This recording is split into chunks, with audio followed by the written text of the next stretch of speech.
খুঁজে না হয় পেয়েছি, কিন্তু উনি আবার লুকিয়ে পড়েছেন। দাদা, আমি চাই আপনি আমাকে সাহায্য করুন। আপনি কি তা পারবেন? কিন্তু আমি তোমার কি সাহায্য করতে পারি কানাই? মহাদেব এই মুহূর্তে কাশীতে লুকিয়ে রয়েছেন।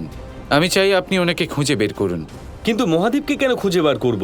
কারণ শনিদেবের থেকে লুকিয়ে উনি তোমার জন্যই তো সময় বার করছেন। জানি দাদা, সময়ের সাথে আপনি সবই জানতে পারবেন, কিন্তু আপাতত সময়ের যা দাবি তা দয়া করে পূর্ণ করুন।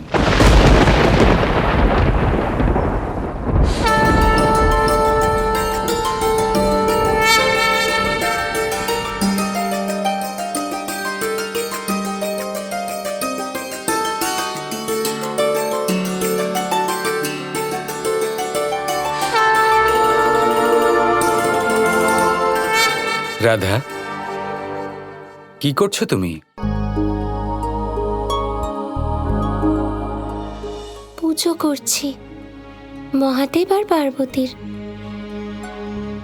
কেন? তোমার জন্য কৃষ্ণ, যাতে ওনারা তোমায় সাহায্য করেন, তোমায় শনিদেবের প্রকট থেকে বাঁচান। তাহলে এটাই হলো সমস্ত সমস্যার মূল। রাধার প্রার্থনার জন্য মহাদেব সাহায্য করতে বিবশ হয়ে পড়েছেন। রাধা, একটা কাজ করো, এবার আমায় সাহায্য করার জন্য কারোর কাছে প্রার্থনা করো না, কারোর কাছে সাহায্য চেও না। কিন্তু কেন? কারণ আমি চাই না যে আমার কারণে অন্য কেউ কষ্ট ভোগ করুক। সে যতই মহাদেব হন না কেন, শনিদেব আমাকে আমার কর্মের ফল অবশ্যই দেবেন, তাতে কোনো সন্দেহ নেই। কিন্তু যদি এরকম চলতে থাকে তাহলে মহাদেবকে দীর্ঘকাল পর্যন্ত এরকম অজ্ঞাতবাসে থাকতে হবে রাধা। আর শনিদেব আগে মহাদেবকে খুঁজে বের করবেন, তারপরে আমাকে খুঁজে বের করবেন, আর নিজের বক্রদৃষ্টি অবশ্যই ফেলবেন। কিন্তু কৃষ্ণ, তুমি এরকম কেন বলছো? মহাদেব যা করছেন সেটা ঠিকই করছেন, তাই না? কারণ মহাদেব নিরীহ হলেও আমি তা নই। আমি খুব ভালো করে জানি যে যা হবার তা হবেই হবে, আর সেই জন্য এই সমস্যাতে আমি বিরাম লাগাতে চাই। আমি চাই শনিদেব আমাকে খুঁজে বের করুক। আর তারপর কি হবে? সত্যি করে বলো কৃষ্ণ। সত্যি বলবো? তাহলে যতদূর আমি শনিদেবকে চিনি, উনি যার ওপর দৃষ্টি দেন তাকে বিরক্ত করেন। হতে পারে আমাদেরও বিরক্ত করবেন, হতে পারে আমাদেরও দূরত্ব বেড়ে যাবে রাধা।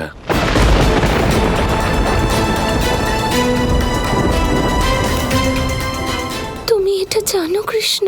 তাহলে মহাদেব যা করছেন তুমি ওনাকে করতে দিচ্ছ না কেন? কারণ যা অনুচিত তা আমি হতে দিতে পারি না। তাহলে কি বিরহ উচিত? মহাদেবের কথা ভাবলে তুমি, কিন্তু আমার কি কোনো মূল্য নেই? তুমি তো অমূল্য রাধা, কিন্তু যেটা কর্মফল সেটা তো ভোগ করতেই হবে। মহাদেব যা করছেন, যদি আমি ওনাকে তা করতে দিই, তাহলে আজ পর্যন্ত আমি যা করেছি প্রত্যেক কাজ অনুচিত মনে করা হবে। তোমাকে ভালোবাসাও।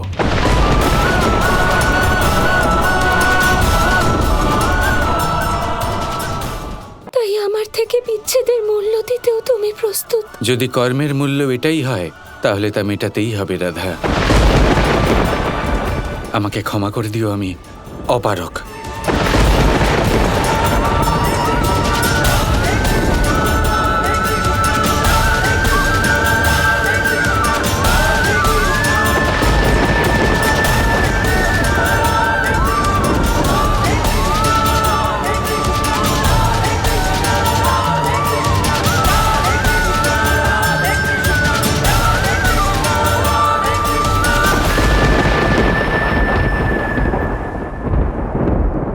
আমার প্রভু মহাদেব, আমার আরাধ্য, আমি আপনার সমস্ত শক্তির আভাস পাচ্ছি। আপনি এখানেই কোথাও কৈলাসে লুকিয়ে আছেন। আমি আপনাকে কিছুক্ষণের মধ্যেই খুঁজে বের করব।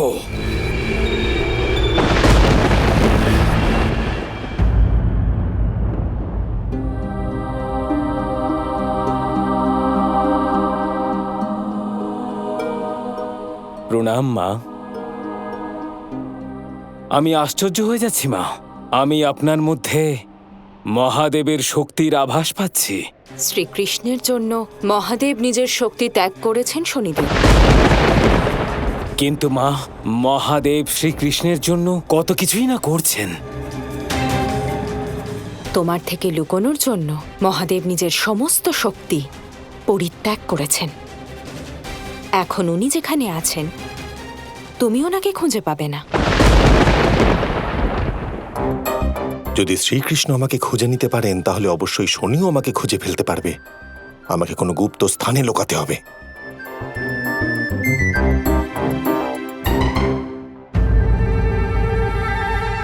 বলরাম এখানে কি করছেন?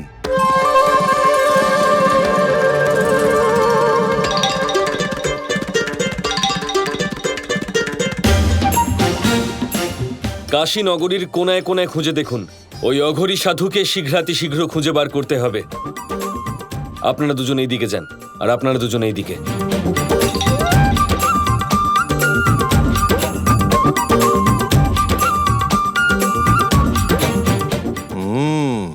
ওনারা তো আমাকেই খুঁজছেন। নিশ্চয়ই শ্রীকৃষ্ণ এনাদেরকে আমাকে খোঁজার জন্য এখানে পাঠিয়েছেন। ক্ষমা করবেন আরাধ্য, কিন্তু আপনি আমাকে এত সহজে খুঁজে পাবেন না। কাশীরাজে জয়! আরে দাদা, কোথায় যাচ্ছেন? সন্ন্যাসী মহারাজ, আপনি কি জানেন না যে কাশীর যুবরাজ প্রথমবারের জন্য মৃগয়া যাচ্ছেন? প্রথমবার মৃগয়া করতে? হ্যাঁ, আমি জানবো না কেন? আরে আমি তো পরীক্ষা করছিলাম আপনাকে যে আপনার কাছে খবরটা আছে কিনা। তাহলে আপনার মনে হয় আমি কোনো খবর রাখি না? আপনি কি এটাও বুঝছেন না যে আমি কাশী রাজ্যের একজন সৈনিক? আচ্ছা ভাই, এত রেগে যাওয়ার কিছু নেই। যান যান যান, আপনি যান। আমাকে এখান থেকে যেতে হবে। কাশীরাজে জয়! কাশীরাজে জয়! কাশীরাজে জয়! কাশীরাজে জয়! কাশীরাজে কাশীরাজে কাশীরাজে কাশীরাজে কাশীরাজে জয়! এটা তোমার প্রথম শিকার যাত্রা পুত্র, কিন্তু মনে রেখো তোমাকে সফল হতে হবে, কারণ এই সাফল্যের সাথে সাথেই তোমাকে এই রাজ্যের উত্তরাধিকারী ঘোষণা করা হবে। যথা আজ্ঞা বাবা, আমি অবশ্যই সিংহ শিকার করে আনব। এবার আমাকে অনুমতি দিন। যাওয়া যাক বন্ধু।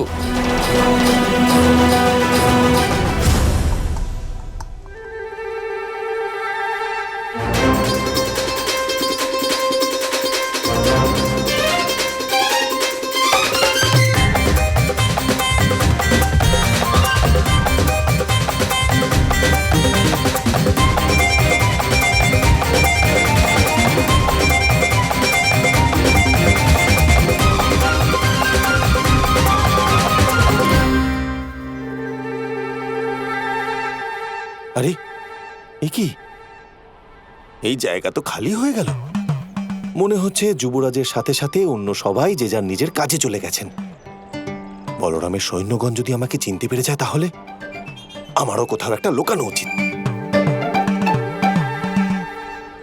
কোথায় কোথায় না খুঁজলাম মহাদেবকে, কিন্তু সমগ্র কাশীতে মহাদেব তো দূর, ওনার ছায়া পর্যন্ত দেখতে পেলাম না আমি। হে মহাদেব, কোথায় আছেন আপনি? এবার কোথায় খুঁজবো আপনাকে? মহাদেব এবার আমাকে ওনাকে খোঁজার জন্য বাধ্য করে ফেলেছেন, কিন্তু শ্রীকৃষ্ণের জন্য আমাকে আমার আরাধ্যকে খুঁজে বের করতেই হবে। তুমিও তো শ্রীকৃষ্ণের উপর নিজের বক্রদৃষ্টি প্রয়োগ করতে দৃঢ় হয়ে আছো। নিজের কর্মফল ভোগ করতেই হবে, এমনকি স্বয়ং শ্রীকৃষ্ণকেও মা। শ্রীকৃষ্ণ কখনো ত্রুটি করেন না শনিদেব। আমার বিচার এটাই যে তোমাকে তোমার ব্যক্তিগত অনুভূতিকে কর্মফল দেওয়ার ক্ষেত্রে আনা উচিত নয়। না মা, শ্রীকৃষ্ণ অন্যায় করেছেন, এবার আমায় ওনার কর্মের ফল ওনাকে দিতেই হবে।